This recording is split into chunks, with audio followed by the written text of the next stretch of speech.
Naftali Bennett is Israel's economy minister and joins us now live from CNN's Jerusalem bureau. Minister, thank you so much for joining us on the show today. First of all, let me get your response as a member of the Israeli government to what Hamas has said here, saying there will be no ceasefire, they will not agree to one, unless the 8-year blockade of Gaza is ended. Well, we'll just have to continue until we beat Hamas. Hamas is a terror group that works out of Gaza, has shot over 2,000 rockets on Israeli towns and homes, including my own home in Ra'anana. This is unacceptable. But what's interesting is that who's standing behind Hamas? Who's funding Hamas? And the answer is Qatar.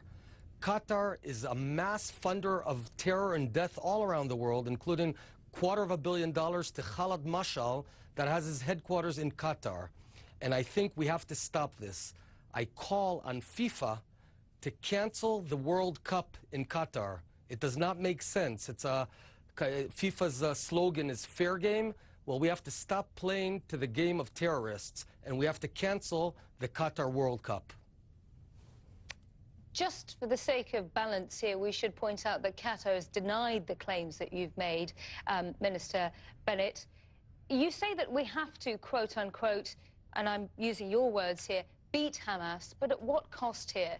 Not financial cost, at what humanitarian cost on both sides of the border? Because we're now talking about nearly 800 people losing their lives, the bulk of whom are Palestinians who have nothing to do with Qatar and had anything to do with Israel. Many of them have never actually been to Israel because they've been born inside Gaza and haven't been allowed out.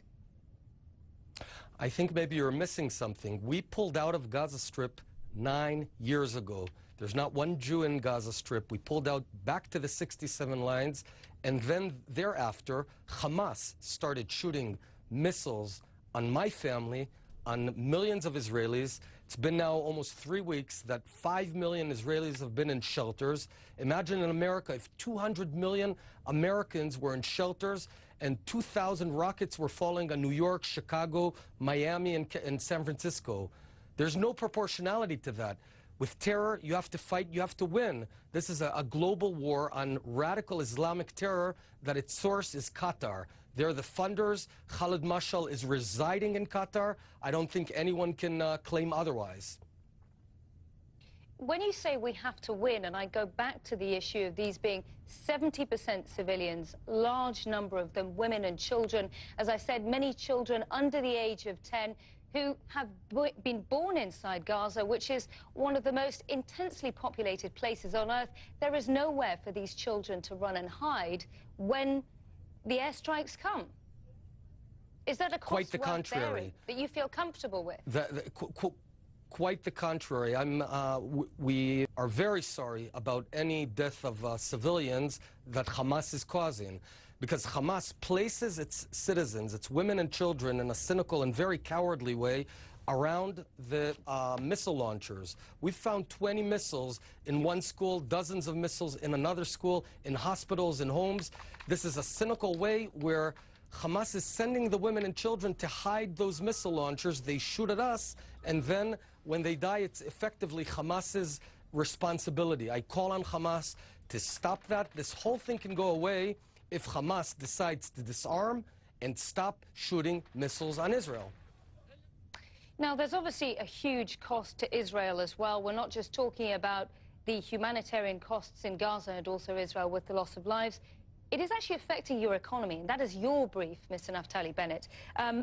This is affecting the tourism industry. We now know that flights have resumed to Tel Aviv Ben Gurion Airport, but only just in the last hour or so. How much economic pain are you witnessing at the moment, and what are you willing to put at risk here? Israel's economy is very strong, resilient. We had our best quarter of high-tech startup investments the last quarter, almost $1 billion of startup investments. Israel is the startup nation. We're very strong. Certainly we're taking a hit, but it's nothing we can't get over.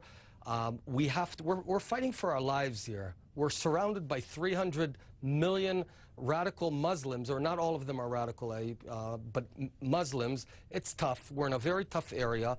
We're a free country, the only open democracy in this region. And we have to, unfortunately, fight to defend our own homes. What can we do? So certainly our economy is an asset in terms of our resilience. And the conflict in Gaza is also having an impact on your budget as well. So far, estimates run from around about the 50 million mark in terms of the current operation. If it keeps going, that's what it's costing you as well. So it's not just lost revenues in tourism, it's costing you from your defense budget as well. You have to manage the books here for this country.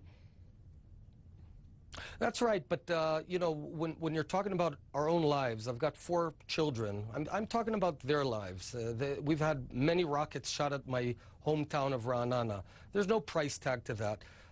You know, the moment Hamas stops and disarms itself, we're done. We're not seeking to recapture Gaza or anything of that sort. We want them to lead a good life in Gaza and us side by side.